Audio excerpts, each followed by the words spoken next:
Bonjour. Je suis Filippo Giabbani et je suis le responsable de l'autorité de gestion du programme Interreg Italie-France Maritime. Et je tiens à souhaiter les bienvenus à toutes et à tous pour ce deuxième webinaire consacré au quatrième appel à projet du programme Italie-France Maritime. Et c'est l'appel dédié aux petits projets.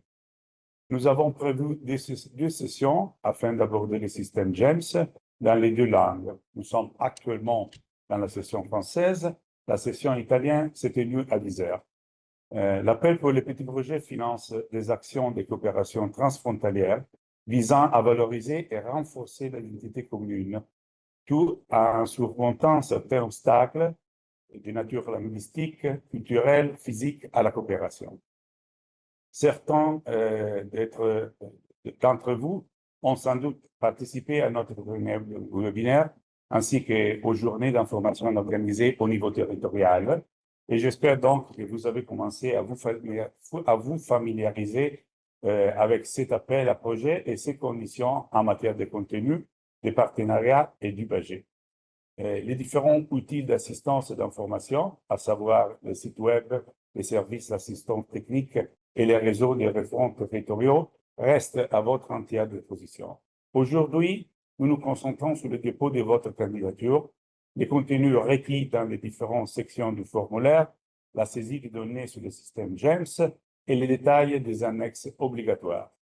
Alessandro Zeta, le secrétariat conjoint du programme, va vous présenter la plateforme.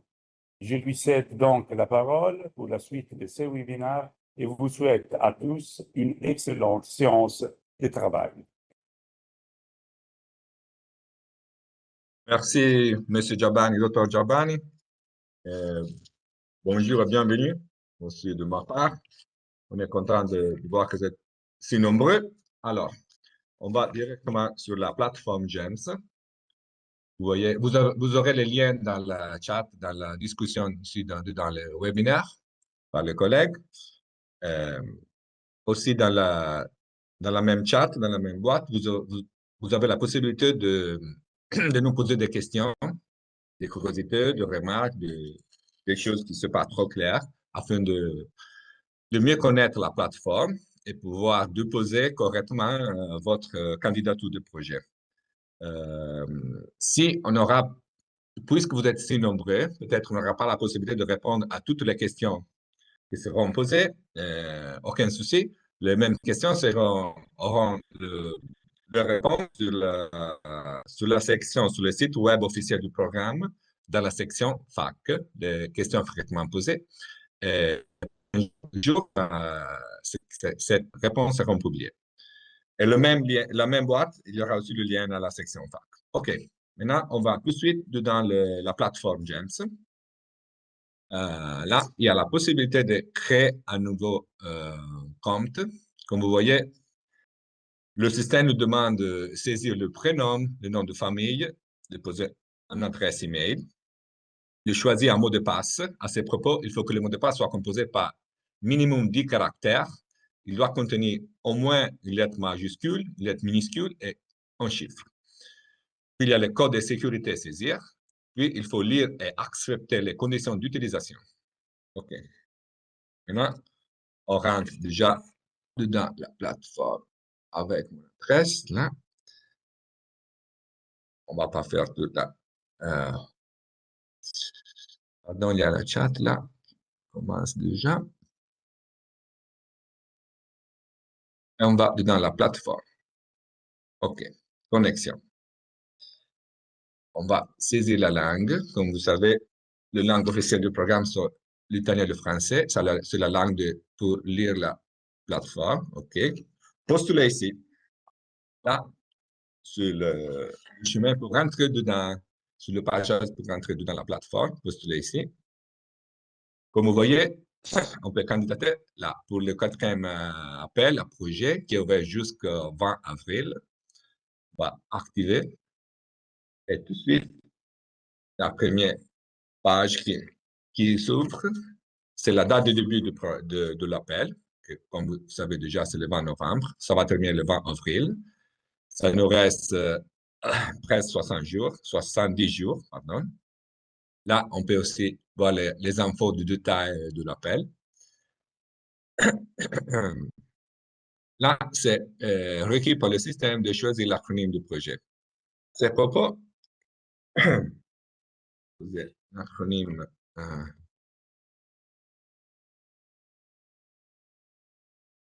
pourquoi on va mettre la date d'aujourd'hui.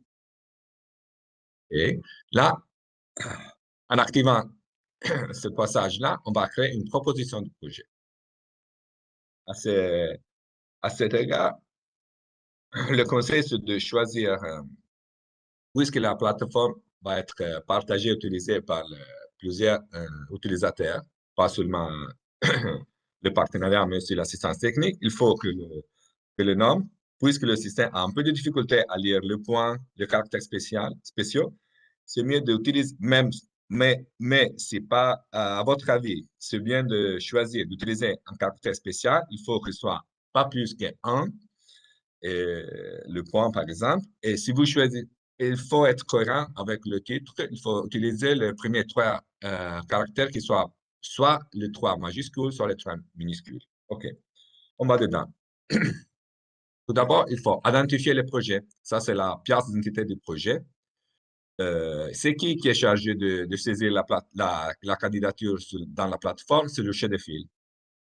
Dans chaque session, vous avez la possibilité de changer la langue. Vous voyez, on peut activer l'italien, sinon le français.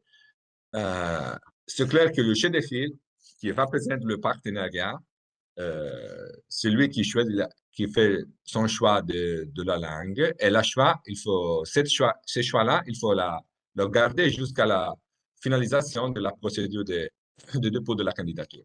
Le titre du projet, il va exploiter l'acronyme, mettre comme ça. Et, ainsi. La durée du projet. Vous voyez qu'il y a déjà, c'est automatique, on a déjà 6 qui rapporte la durée de la période par défaut à mois. C'est 6 parce que, comme vous savez déjà, par la lecture de l'avis, la vérification de l'avis, la durée du projet doit être comprise entre 12 et 18 mois. OK? Par exemple, on va choisir 12. Là, vous voyez, c'est le nombre de périodes sont automatiques. Si on aurait choisi 18, ça aurait été 3. OK. Priorité du projet, objectif spécifique. Vous voyez, il y a des exceptions là, qui sont requises par le système, sinon on n'a pas la possibilité d'enregistrer les modifications. Un premier conseil que je vous donne est toujours d'enregistrer les modifications afin de ne pas perdre le saisie, optimiser le temps dédié au dépôt de la candidature. La priorité, c'est la priorité 5. Automatique, c'est l'objectif. On sait déjà, c'est le 6.3. Okay.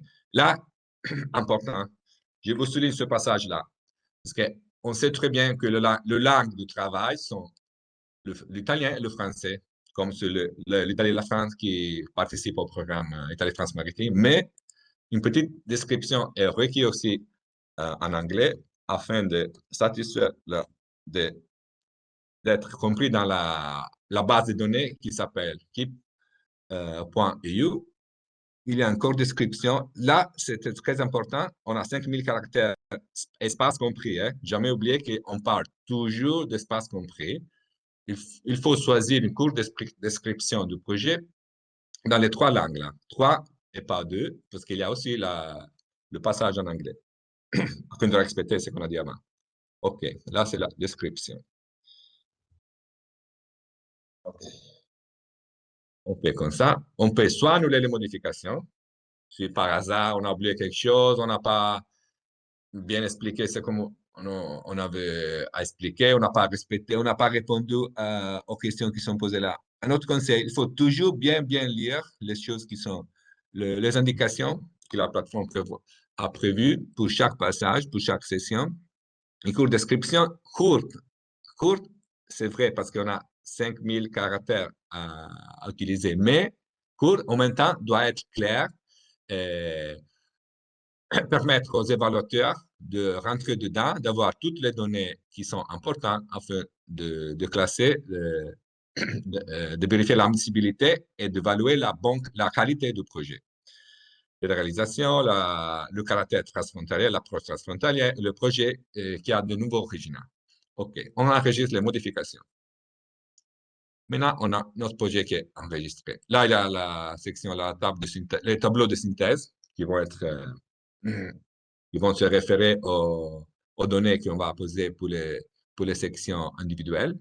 Puis, il y a la section du partenaire, aperçu des partenaires. Là, après qu'on aura saisi tous les partenaires qui composent notre partenariat, on aura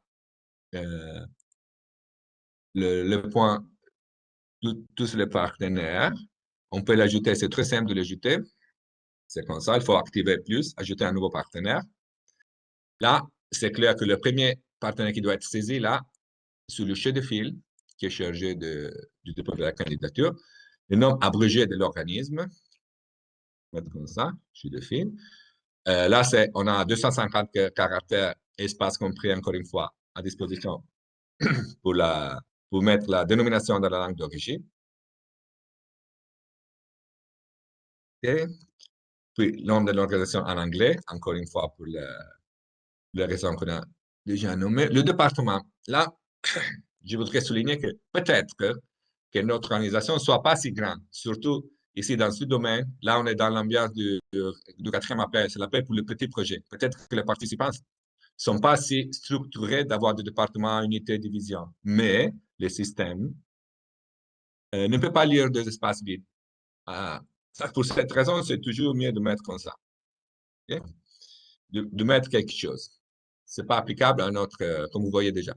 Les types de partenaires, autorité publique locale, peut-être les sous-types de partenaires. Là, les entreprises ne sont pas admissibles, on sait déjà. Statut juridique, ça, il faut le mettre. Afin de créer, là, il y aura encore le numéro de TVA. On laisse comme ça. Il y a une raison qu'on va découvrir ensemble à la fin de la plateforme, dans la dernière section. Là, on peut créer déjà le partenaire. Regardez ici, aperçu de partenaire, c'est vide. Si je fais comme ça, créer, le système enregistre, on a le chef de file. OK. Quelque chose de pratique encore. Vous voyez là, une petite flèche vers la gauche, là. Si on l'active là, si on va pousser sur là, du souris, il y a la colonne qui est cachée. Ça nous permet, surtout si on n'a pas un ordinateur avec un espace suffisant pour mieux visualiser, parce que les exceptions vont aussi se déplacer dans la version horizontale, pas seulement verticale. Là, peut-être utile. Alors, en même temps, n'oubliez pas, c'est très important, que sur le site Internet est disponible à partir du 20 novembre, conjointement avec l'appel à projet, les documents du programme spécifiques du projet. Il y a aussi un formulaire qui est disponible. On peut le télécharger, c'est le format ouvert, bien sûr, on peut saisir dedans. On peut déjà s'entraîner, on peut devenir familier avec le formulaire qui va être saisi 100% dans la plateforme. Okay? On peut le faire dehors, et puis, afin d'être plus confortable avec la saisie de données, on peut le faire comme ça, dans les deux moments. Encore une fois, notre conseil qu'on peut vous donner, c'est vraiment important de ne pas attendre le dernier jour, le dernier demi-heure, afin de charger la proposition, la candidature dans la plateforme. Peut-être que ça se passe quelquefois, bien sûr. On connaît la réalité, on ne veut pas se cacher ça, mais bon, la plateforme peut-être que sont un peu utilisée en même temps de vraiment beaucoup de bénéficiaires, de potentiels bénéficiaires. Alors, c'est mieux de se mettre un peu à l'avance. Je veux dire, 2-3 jours avant, on a eu le temps de digérer, entre guillemets, la proposition, la candidature, le requis de l'appel et de la plateforme. OK. Là, on a saisi le partenaire. Là, vous voyez, il y a 7 sections qui vont s'ouvrir. Ils sont là. L'identité du partenaire, on a déjà saisi ça. Puis il y a l'adresse.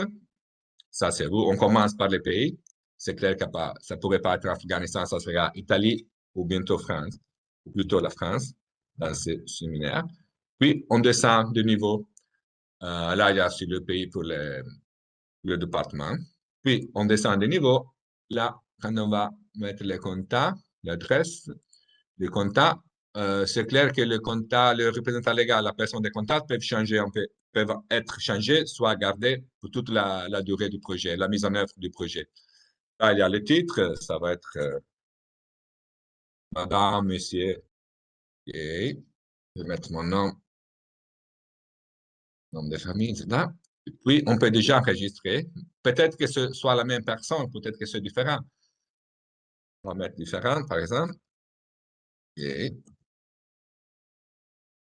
on laisse vite quelque chose. Ça va être quelque chose qu'on va vérifier à la fin.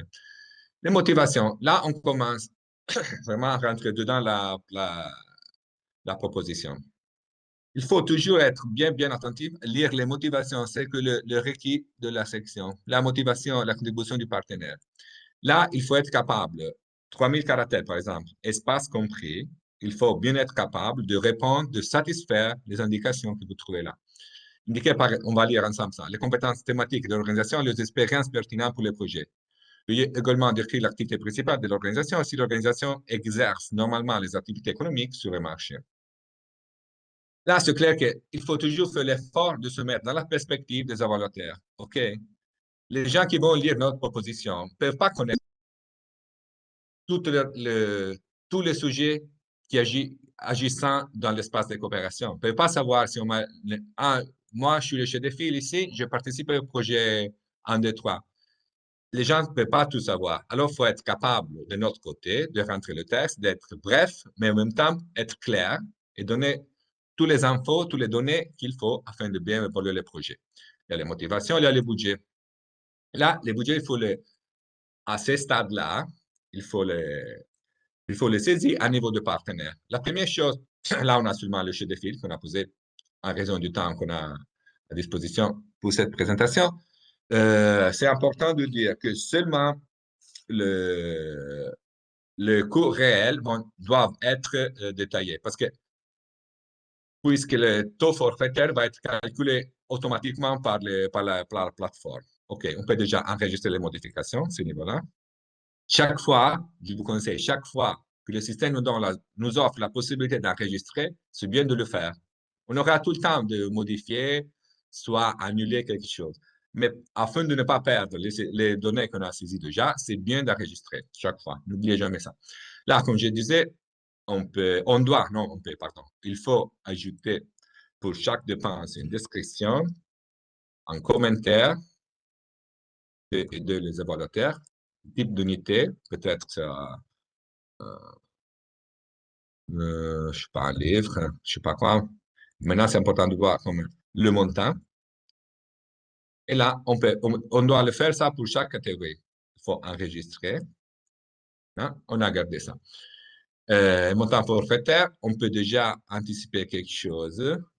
L'appel courant, le quatrième appel, prévoit à la section E.1 des montants forfaitaires qui sont bien précisés.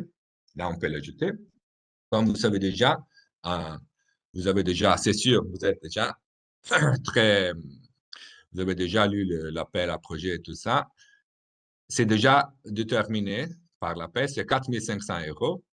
Doit correspondre sont les frais de préparation du projet. Là, on peut le partager entre les partenaires. On peut choisir la période. C'est 4005. On peut choisir la période. Pardon, je n'avais pas activé. On peut choisir la période. Normalement, ça sera la préparation. Ça, c'est la logique.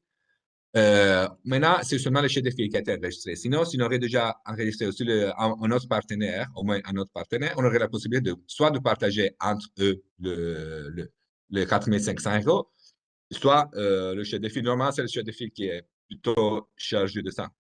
Alors, cette hypothèse, il va prendre tous les 4500. Si par hasard, je fais comme ça, je me trompe, je vais mettre comme ça, 4000, vous voyez qu'il y a un écart. Il y a une différence entre les 4500 qui sont prévus et les 4000 que j'ai choisis. Alors, le système nous donne un alerte comme ça. Je vais corriger. Je fais comme ça. La couleur va changer. Vous voyez, okay? Ça devient comme ça, clair. Et on peut enregistrer. C'est déjà fait. On revient là au budget du partenaire. On doit toujours entrer dans le partenaire. On était là. On avait mis le budget. Et vous voyez là, c'est les 4500 qu'on avait placés dans l'autre catégorie, dans l'autre section, sont revenus ici au budget du partenaire. Puis, on a encore les cofinancements et les aides d'État.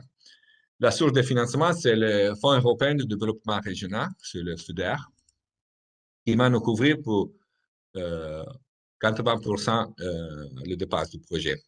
Vous savez, il faut choisir les statuts juridiques là. Et là, c'est le niveau aussi, c'est aussi les pièces jointes, les annexes qui vont détailler ça. S'il y a quelqu'un qui va nous cofinancer la proposition, il faut choisir comme ça. C'est le choix de fil.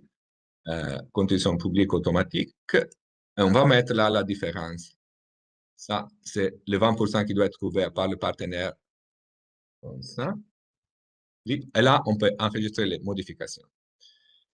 Les aides d'État, très, très important. Là, c'est une autovalutation. C'est la valutation que chaque partenaire, on n'oublie jamais ce passage-là, c'est chaque partenaire qui doit dire oui, les activités économiques peuvent rentrer dans la cadre des aides d'État. Il y a la possibilité de répondre oui ou non. On va mettre l'hypothèse oui. Comme vous voyez, il y a un risque d'aide d'État. Là, il faut être bien clair et spécifié. Là, il y a encore en alerte. Vous voyez, c'est jaune. Ça nous dit, attention, je dois bien lire. Les plateformes me disent quelque chose. Il y a une suggestion par la plateforme. En fait, là, il y a la section C.4 du plan du travail. Je vais montrer, j'ai fait d'esprit une faute. J'essaie de passer d'ici. J'ai pas encore enregistré. Vous voyez, là, c'est actif, j'ai pas enregistré. J'essaie de passer là, directement à C.4. Le système me dit, attention, que bien sûr de vous la quitter. Si tu vas quitter là, vos modifications seront perdues. OK? Si j'annule, je reste là. J'ai possibilité d'enregistrer. Si je fais comme ça, je dis OK, je confirme. Je ne veux pas enregistrer les données. Je fais comme ça. Elles vont être perdues. OK? Là. Et puis, on reviendra sur ça. On va terminer le projet à niveau de partenaire, c'est des aides d'État. Là, on rentre dans les sections techniques. C'est la description du projet, c'est l'objectif global du projet. Vous voyez, il y a c'est 8 sections, ici jusqu'à la plan à long terme. Le premier, c'est l'objectif global du projet. Encore une fois, l'objectif, c'est déjà saisi par l'appel à projet. On doit toujours bien lire. L'objectif doit être mesurable, doit être réaliste, réalisable. On ne peut pas soumettre une proposition qui va changer vraiment trop de choses, surtout en considérant qu'on parle d'un projet de durée limitée, de 18 mois, avec un financement maximum 160 000 € à niveau de projet. Donc, dans 500 caractères, on va décrire l'objectif global du projet qui doit aider la priorité du programme à être satisfait. OK? Il faut faire l'effort, encore une fois, il faut faire l'effort de se mettre à niveau du programme, à niveau des projets et la combinaison entre les deux. Chaque projet contribue à niveau du programme, plus en haut. OK? Chaque projet, c'est très important pour rejoindre ça, cet objectif. OK. La pertinence et le contexte du projet, les défis territoriaux communs. On n'a pas trop de temps pour lire toutes les choses, toutes les questions, les détails qui sont dans chaque section. Simplement, je reste un peu là. Je vais dédier 2 secondes à ce 2.3. Pourquoi une coopération transfrontalière, transnationale, internationale est-elle nécessaire pour atteindre les objectifs et les résultats du projet? Ça, c'est une grande question qu'on doit être posée au début quand on commence à élaborer et écrire la proposition. En fait, chaque organisation doit se demander pourquoi je ne peux pas rejoindre cet objectif-là par un financement qui vient de l'État ou de ma région. Pourquoi j'ai besoin d'autres partenaires dans notre pays, dans une période si petite, 12-18 mois, c'est vraiment petit. Là, la réponse est non. Bien sûr, non. J'ai besoin d'activer un projet de coopération transfrontalière. Et là, il faut être vraiment capable de bien détailler ça. Puis encore, on a la question concernant qui bénéficiera de la réalisation de votre projet, de notre projet. On doit bien détailler les groupes cibles, l'autorité publique locale, spécifier lequel. Chaque fois que vous voyez la possibilité d'ajouter, il faut le remplir. Là, il y a d'autres initiatives en faveur, la contribution détaillée. Quelle synergie initiative d'autres projets, les projets utilisatifs? Là, c'est très important. Il ne faut pas jamais oublier qu'on parle de ressources publiques. Là, chaque euro vraiment doit être utilisé au maximum afin d'améliorer la qualité de la vie de la zone de coopération. Là, la proposition, bien sûr, doit démontrer, les cas échéants, d'être capable de capitaliser, de renforcer les résultats déjà attendus par d'autres projets, soit dans le programme Italie-France Maritime, soit par d'autres projets. Vous voyez, il y a par exemple Horizon Europe, Life et d'autres programmes. Qu'est-ce qu'il y a encore à dire sur ça? Pardon. Là, il ne faut pas... pardon. Là, il faut s'arrêter là. 2.5, hein? 2.6 et 2.7 ne concernent pas les appels courants de petits projets. OK, ça, c'est une exception seulement pour les petits projets. Je m'excuse. Puis, il y a encore le partenariat. Vous voyez, si on passe, on n'a pas confirmé, on n'a pas enregistré, encore une fois. Le partenariat du projet, là, il y a 5000 caractères à disposition. Le partenariat du projet, c'est clair, je vais souligner ça, que là, on parle au niveau de partenariat, okay, dans son acception totale.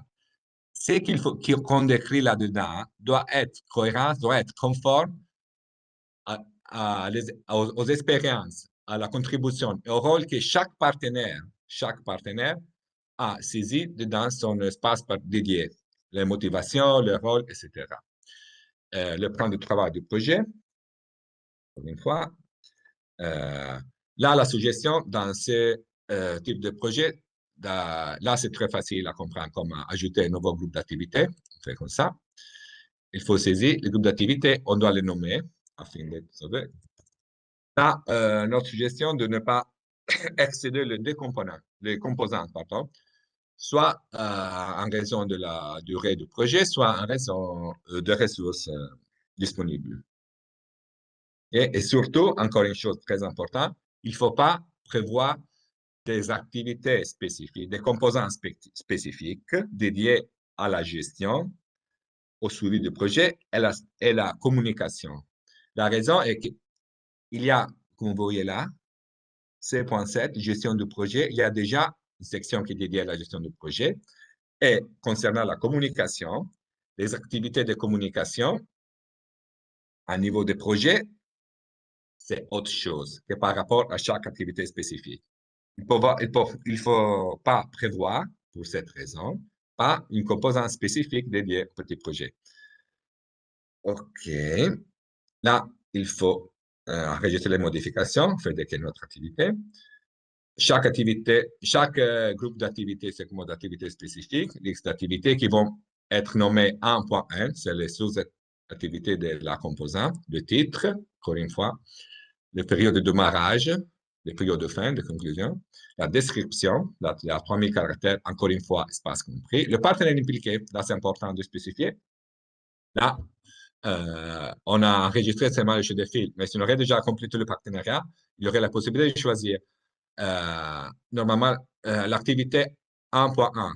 Ça sera réalisé, mise en œuvre par le chef de file, le partenaire 2, 4, mais pas les 3. Peut-être que ce sera plus spécialisé dans d'autres activités. OK.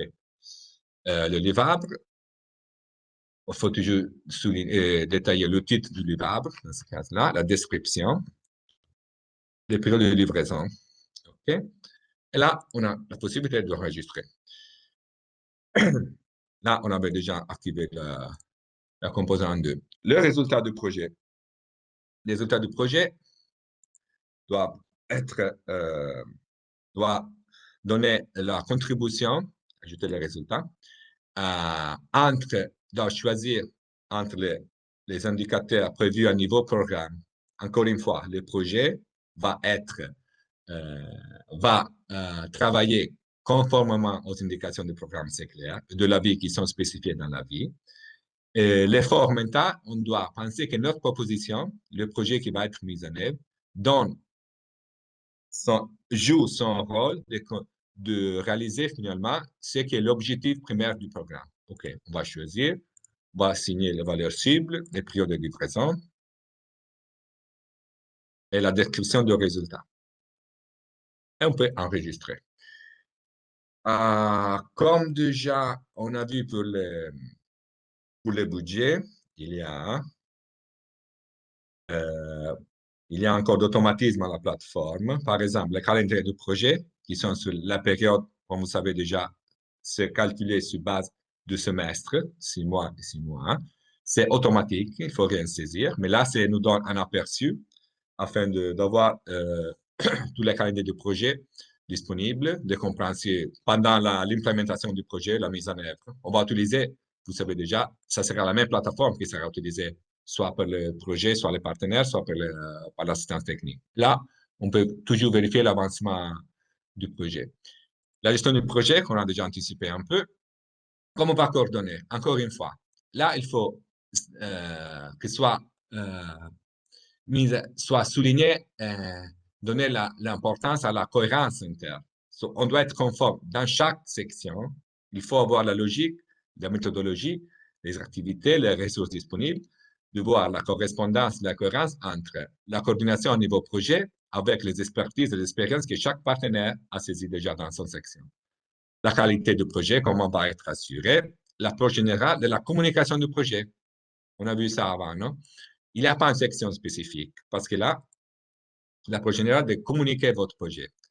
Et chaque activité aussi prévoit des outils de communication. Les procédures pour la remontée de dépenses, encore une fois, c'est vraiment important. Chaque 6 mois, on doit soumettre un rapport, mais on ne va pas dans ce passage-là. Le rapport avec les chefs de file. Peut-être que vous allez, par exemple, choisir des délais qui sont avant le délai officiel, afin d'avancer, d'avoir le cadre clair par votre côté. Puis, il y a les critères de coopération. Là, vous voyez, il n'y a pas le petit étoile, ce n'est pas obligatoire.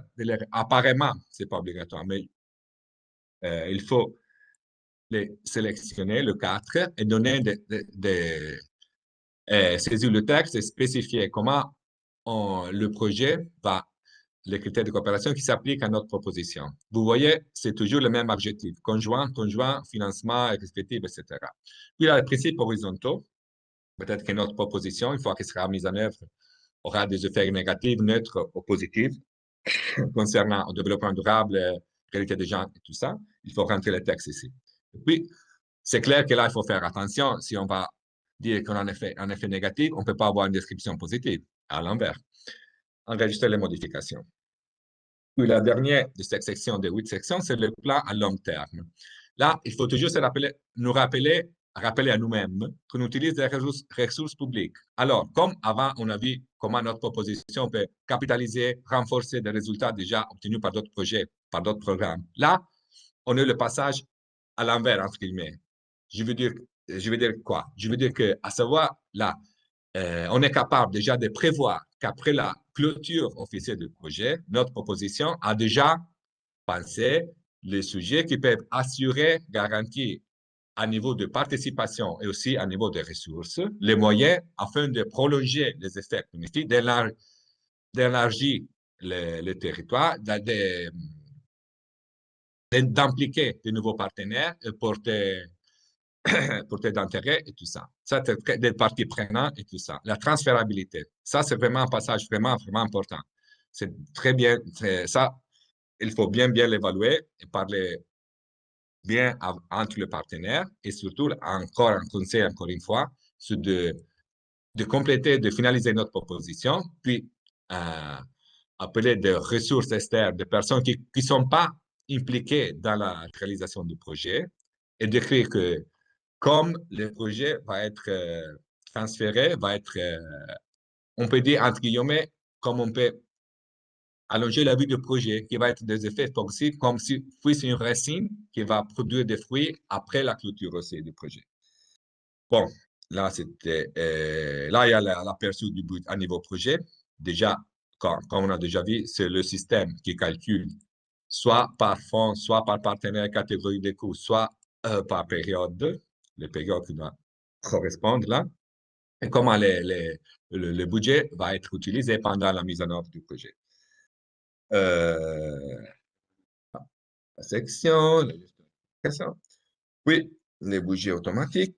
Là, on avait déjà vu les montants forfaitaires, on avait déjà anticipé, on avait saisi les 4500 qui leur chef de file a reçu afin de rembourser les coûts qu'il a soutenus, afin de peut-être s'il s'est déplacé, le fédéralement, il a eu des dépenses, des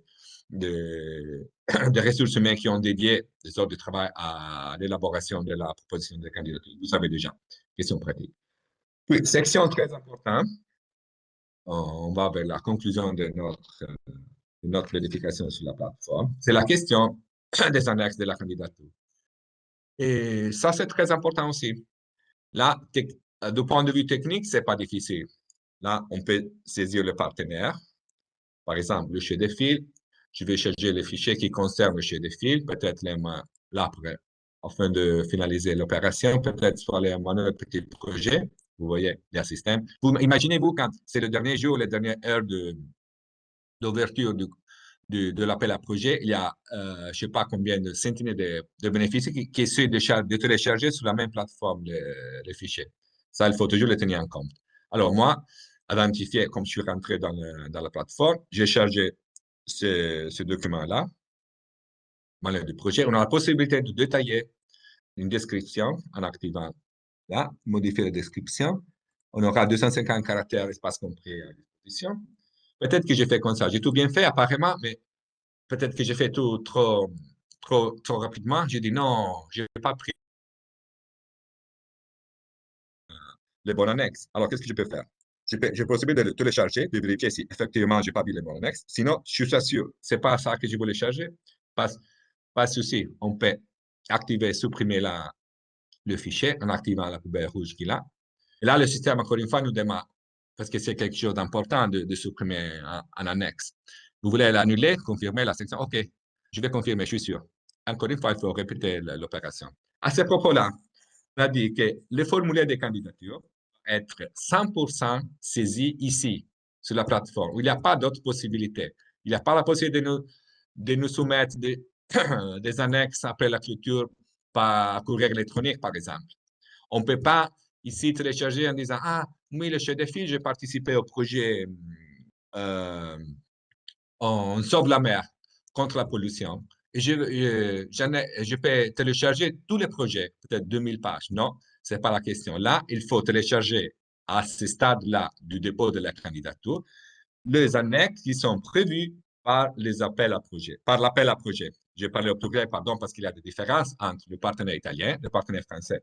Par exemple, les formulaires de candidature, on a déjà parlé, c'est le même pour tous les partenaires. La lettre de candidature, encore une fois, la lettre de candidature a été conçue à niveau partenaire, pas à niveau projet. Par conséquent, chaque partenaire, soit chef de file, soit partenaire, est tenu à saisir, à finaliser, signer et à télécharger le fichier. J'ai dit au début de la présentation, c'est le chef de file qui doit télécharger ça. C'est pour cette raison que le chef de file est chargé aussi de collecter les lettres de candidature du partenariat, de tous les partenaires. OK, on va saisir. Puis, pour les partenaires français, on doit aussi télécharger la déclaration de cofinancement en spécifiant si ce n'est pas le même partenaire qui assure le cofinancement de 20%, on doit spécifier par cette déclaration les sujets soit publics, soit privés qui assurent, qui rendent disponible cette pourcentage de cofinancement. Et puis, les documents justifiant le respect des critères d'admissibilité des sujets impliqués dans les partenaires, soit les chefs de file, soit les partenaires. Okay? Encore une fois, là, comme je vous ai dit, c'est une opération qu'on peut annuler et reprendre du début, mais quand vous arrivez à ce stade-là, là, il y a une fonction très, très importante. J'ai dit au début de la présentation, on laisse d'espace vide parce que, regardez, je lance le contrôle avant dépôt. Regardez, avant dépôt. La section A, vous voyez, c'est vert, là, la petite flèche. Identification du projet a été entièrement, totalement satisfaite. Alors, il n'y a aucun point rouge différent. Par contre, la section B, partenaire du projet, il y en a beaucoup. Par exemple, là, il dit oui, bien fait, il y a un chute de fil comme requis. OK, étatif, on l'a enregistré. Mais l'identité du partenaire, pour le partenaire chute de fil, l'acronyme CHUDF, il manque le numéro de TVA. On n'a pas spécifié le droit au recouvrement. Il n'y a pas l'adresse, vous voyez là, il y a 6 problèmes. Si je fais comme ça, nous mettons juste au niveau du détail. Il manque l'adresse principale. Que, si vous vous rappelez très bien, là, c'était pas prévu, c'était pas, vous étiez pas obligé. On a eu la possibilité d'enregistrer les modifications, OK? Mais là, on est venu là, il y a des erreurs. La raison est très logique. Le système ne peut pas lire des espaces vides. C'est pour cette raison qu'on doit, même si on n'est pas concerné par ce qui est requis par la section, par la ligne spécifique, on doit dire, OK, not applicable. On dit, normalement, on va mettre comme ça, on va décrire comme ça. L'adresse principale, tout ça. OK, dans l'hypothèse d'avoir, vous voyez, par exemple, les montants forfaitaires, on a déjà complété, ça c'est vrai, ça on avait déjà finalisé. Les budgets supérieurs à zéro et comme ça. Dans l'hypothèse que là, toutes les sections deviennent vertes, OK, tout satisfait, là, la section, la ligne dépôt de la candidature de projet va être activée par le système. Et là, vraiment, il faut être vraiment sûr 100%, je veux dire 200% à ce niveau-là, de soumettre la candidature. C'est encore une fois pour cette raison, le conseil, c'est de ne pas être pressé par le temps. Vous avez le temps de lire, de digérer, de revenir sur la proposition. Vous pouvez mettre à niveau brouillon et revenir sur ça. OK. Qu'est-ce qu'on doit dire à ce propos-là? Il y a à disposition les programmes, comme a déjà anticipé M. Giabani, Dr. Giabani, le programme a prévu à disposition du bénéficiaire beaucoup d'outils qui peuvent vous aider soit à ce niveau-là du dépôt de la candidature, soit pendant la mise en œuvre des activités prévues. C'est-à-dire le site officiel du projet. Là, vous avez la section de FAQ qui est très, très important. Il y a des réponses, peut-être qu'il y a des problèmes qui sont communs à plusieurs partenariats. Il y a la section des documents du programme spécifique du projet. Il y a, très important, la section des indications, les données du réseau de référents territoriaux, qui pour chaque région concernée par les programmes sont actives, joignables soit par téléphone, soit par courrier électronique. Il y a encore l'assistance téléphonique chaque jour, entre 9 h du matin et 13 h. Moi aussi, je suis impliqué dans l'assistance téléphonique. Il y a bien sûr les courriers électroniques officiels, maritime de 1 de Sept, région de Toscane. Il y a les réseaux sociaux du programme. Il y a, comme vous voyez, il y a il y a pas mal d'outils. Vous êtes vraiment, vous voyez noter qu'il y a la possibilité de bien utiliser ces outils-là. Vous pouvez le faire, au maximum, pas seulement jusqu'au dépôt, mais aussi pendant la mise en œuvre du projet. Encore une fois, le conseil général que j'ai déjà donné, je le confirme là, maintenant on va vers la fin de la présentation, c'est très important puisque peut-être on est déjà un mois et demi, 2 mois avec la tête dans notre proposition. Il y a des choses, on est un peu, entre guillemets, aveugle. On voit plus, c'est déjà sous-entendu pour nous. C'est très important de donner notre proposition à quelqu'un qui est extérieur au partenariat, en lui demandant de jouer le rôle des évaluateurs, par exemple. En lui demandant, tu arrives à comprendre ce que je veux dire, ce que je vais rejoindre, le moyen que j'ai, les ressources, les rôles du partenariat et tout ça. Ça, c'est très, très important. Conseil Patrick que je vous laisse là sur la table. Je crois qu'on a tout dit. Parler aussi des outils à disposition en confirmant, comme anticipé par M. Giabani. Je lui demande s'il y a. Je crois qu'on a respecté le temps à notre disposition, si dans ce cas-là. Oui, La absolument. session française. Absolument. Et merci beaucoup, Alessandro.